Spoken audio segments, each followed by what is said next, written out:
In my career, I've had a chance to see a lot of really great teams and a lot of really bad teams. Great coaches.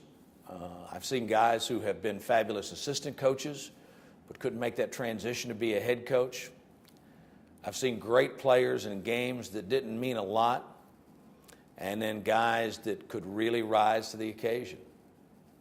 And the whole difference in whether they succeed or whether they don't succeed, if you look at the great ones, whether it's a Nick Saban or an Urban Meyer or Les Miles or a John Calipari or a Billy Donovan or whoever it might be, all those guys, national championship coaches.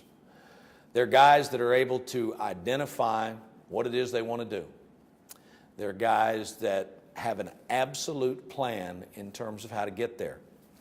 And they're people that can stay the course in the face of criticism. They've got to go out and sell their programs, but at the end of the day, they know that it's got to be results-based. And you can win the press conferences, they say, and you can have a great message, and the media might love you, but if you don't get those results in this day and age, then it's not going to last. The other thing that all those guys, maybe not all, but the other thing that most of those guys have is they have the ability to bounce back. They have faced disappointment and defeat, and they have come back from it. You look at a guy like Saban, who won the national championship at LSU, and then he goes to the Miami Dolphins, and that didn't work out.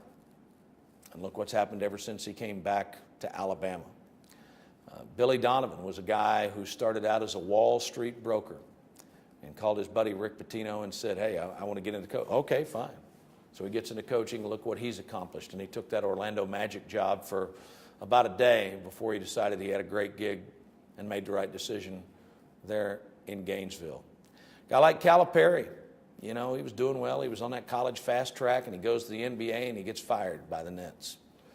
And then he gets back in, and he kind of toils away there at Memphis for a while, and then the Kentucky job happens to open up, and he gets a national championship. And then at the other end of the spectrum, there are guys that have gotten those jobs, and they just haven't made the most of them. And that doesn't mean that they're not good people and that they're not folks that work hard.